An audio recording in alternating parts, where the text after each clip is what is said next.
सत्य के साथ। कोचिंग माफिया और नकल माफिया एक होकर राज्य में नकल जहाज छेड़ने का प्रयास कर रहे हैं। जांच से पहले ही प्रदेश में अराजकता फैलाने का प्रयास कर रहे हैं। तो ये जिहाद क्यों पनप रहा है? अब सीबीआई जांच से नीचे कुछ नहीं मानने होगा।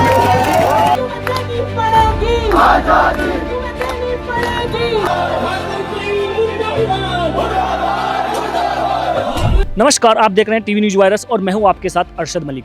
देहरादून का परेड ग्राउंड राजधानी का वही मैदान जहां कभी खेल और सांस्कृतिक कार्यक्रमों की गूंज सुनाई देती थी, आजकल आंदोलन और आक्रोश का सबसे बड़ा केंद्र बन चुका है। यहां बीते 4 दिनों से लगातार बेरोजगार युवा डटे हुए हैं। सुबह से शाम तक नारेबाजी, हाथों में तख्तियां और आंखों में गुस्से के साथ उम्मीद लिए ये छात्र प्रदर्शन कर रहे हैं। वजह है कथित पेपर लीक प्रकरण, जिसने राज्य के हजारों युवाओं के सपनों और भविष्य को सवालों के घेरे में खड़ा कर दिया है। जब हम छात्रों से बात करते हैं तो उनकी नाराजगी और पीड़ा साफ झलकती है। उनका कहना है कि हम कब तक धरने पर बैठे रहेंगे, आखिर हमारा भविष्य कब तक तय होगा। कई छात्र बताते हैं कि बार बार पेपर लीक की घटना ने उनका विश्वास पूरी तरह से हिला दिया है। अब उनके सामने सिर्फ 2 ही रास्ते हैं, या तो इस बार दोषियों को सजा मिले और सिस्टम सुधरे, या फिर उनके सब्र पूरी तरह टूट जाए। विगत 4 दिनों से चल रही आंदोलन जो है, जो प्रदेश सरकार है वो युवाओं का जो है बहुत तरीके से शोषण कर रहे हैं और ये नहीं देख रहे कि आग जो है कितनी विस्तृत होने वाली है। इससे छात्रों को नुकसान नहीं है तो सरकार को तो नुकसान होना निश्चित ही है। और अब हम इस आंदोलन को बहुत ही उग्र रूप देने वाले हैं। जैसे जैसे ये समय बढ़ते जा रहा है, आंदोलन जो है बहुत ही उग्र रूप लेगा और इसके लिए इस आंदोलन की जो संपूर्ण जिम्मेदारी होगी वो माननीय मुख्यमंत्री पुष्कर सिंह धामी जी की होगी और प्रदेश सरकार की होगी। जैसे कि मैं आईसीबी का न्यूज़पेपर देख रहा था, उसमें कटिंग थी कि एसआईटी जांच बैठ चुकी है। एसआईटी जांच नहीं चाहिए, हमें सीबीआई जांच चाहिए। ये एसआईटी जांच किसी है, सरकार की है। ये जवाहरी द्वार से बसें ला के वहाँ छोड़ सकते हैं, बोल सकती है कि पेपर निरस्त नहीं होना चाहिए। तो एसआईटी जांच तो इनकी अपनी है, जैसा चाहेगी वो ऐसा करवाएगी। ये 2-4 दिखा देगी, उसके बाद उनका पता भी नहीं लगेगा कौन थे। ये जो एसआईटी जांच में बैठे हुए सब सरकार के हैं। मैं एक ही मांग चाहते हैं छात्र, सीबीआई जांच होनी चाहिए, निष्पक्षता होनी चाहिए, पेपर निरस्त हो और दोबारा से पेपर हो, यही जांच है। मेरा उत्तराखंड के मुख्यमंत्री को एक पैगाम है, भाजपा सरकार समस्या है, भगवान हमारा समाधान, भाजपा कटी पतंग है, युवा पूरा आसमान। क्या कहता है मुख्यमंत्री? एक अपने उसमें कहता है, स्टेटमेंट देता है कि जिहादी लोग हैं। जिहादी लोग दिख रहे हैं हम उत्तराखंड के जो सड़कों में बैठ रखे हैं, यहाँ पर अपनी नौकरी के लिए मांग कर रहे हैं। माननीय मुख्यमंत्री जी, हमारी बात ध्यान से सुन लीजिए, हम आपसे डरने वाले नहीं हैं। गोली मार दीजिए, कोई दिक्कत नहीं है, जेल में डाल दीजिए, कोई दिक्कत नहीं है, लेकिन ये सब जिहादी शब्द आपके मुंह से कैसे निकल रहा? इसका मतलब आप उत्तराखंड के मान और स्वाभिमान, उत्तराखंड की जनता का आप अपमान कर रहे हैं। इन विरोध प्रदर्शनों के बीच मुख्यमंत्री पुष्कर सिंह धामी का बड़ा बयान सामने आया है। धामी ने इस पूरे मामले को पेपर जिहाद का नाम दिया है। उन्होंने साफ शब्दों में कहा है कि इसमें शामिल किसी भी व्यक्ति को बख्शा नहीं जाएगा। मुख्यमंत्री ने दावा किया है कि इस बार कार्रवाई सिर्फ कड़ी नहीं बल्कि उदाहरण बनेगी। युवाओं के भविष्य को अंधकार में धकेलने के लिए संगठित होकर पेपर लीक कराने के षड्यंत्र रचे जा रहे हैं। कोचिंग माफिया और नकल माफिया एक होकर राज्य में नकल जहाज छेड़ने का प्रयास कर रहे हैं। जांच से पहले ही प्रदेश में अराजकता फैलाने का प्रयास कर रहे हैं। लेकिन मैं आप सभी, उन सभी नकल माफियाओं को, उन जिहादियों को बता देना चाहता हूं कि हमारी सरकार राज्य में नकल माफियाओं को जब तक मिट्टी में नहीं मिला देगी तब तक हम चर्चा नहीं करेंगे। हालांकि युवाओं से जुड़ा यह मामला अब राजनीतिक रंग भी पकड़ चुका है। उत्तराखंड स्वाभिमान मोर्चे के अध्यक्ष बॉबी पवार ने सरकार पर सीधा हमला बोला है। उनका कहना है कि बार बार हो रहे पेपर लीक से युवाओं का भरोसा पूरी तरह टूट चुका है और सरकार केवल बयानबाजी तक ही सीमित है। देखिए, जो मांगा ही नहीं जा रहा है वो दिया जा रहा है। मांगी सीबीआई जा रही है, दी एसआईटी जा रही है।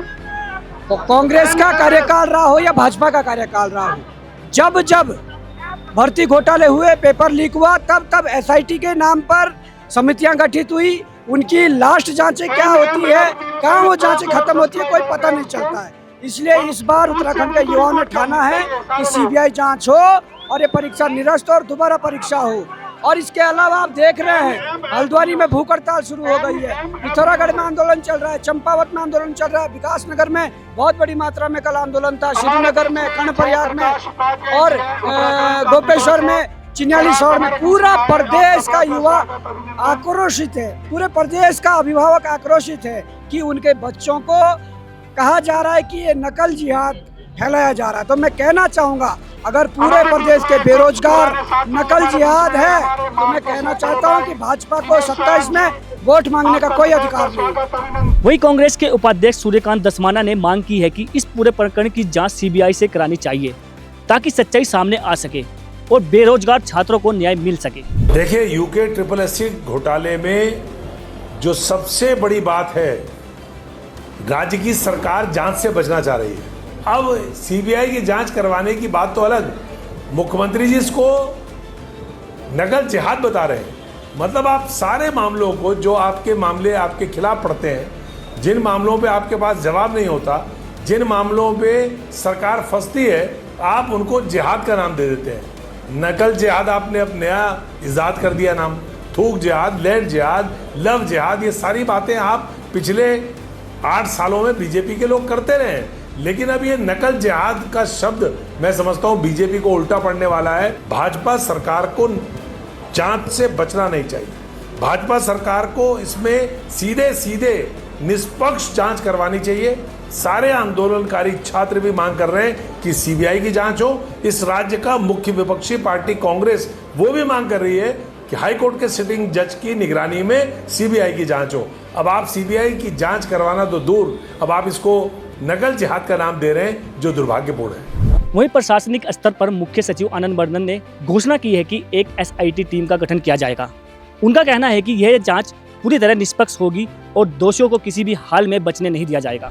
गत रविवार 21 सितंबर को अधीनस्थ जन सेवा आयोग द्वारा जो परीक्षा आयोजित की गई है, उस प्रकरण की गहन जांच के लिए एक एडिशनल एसपी के स्तर की अध्यक्षता में विशेष अन्वेषण दल एसआईटी गठित की जाएगी, जिसका कार्यक्षेत्र पूरा प्रदेश होगा और यह जांच निष्पक्ष हो, स्वतंत्र हो और तथ्यपरक हो। इसके लिए यह भी निर्णय लिया गया है कि यह एसआईटी माननीय उच्च न्यायालय के सेवानिवृत्त माननीय न्यायाधीश के टोटल सुपरविजन में कार्य करेगी और यह पूरी जांच प्रक्रिया 1 माह में संपूर्ण किया जाएगा।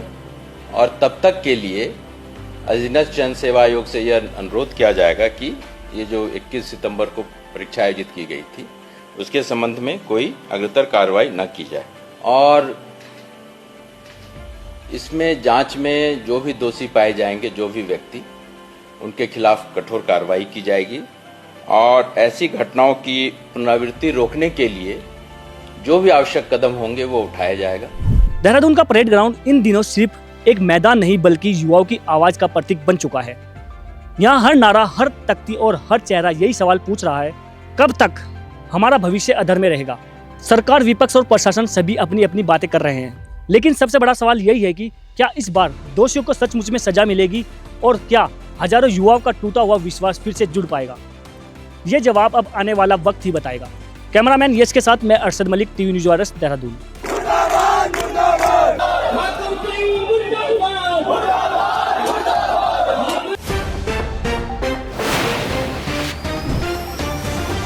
सत्य के साथ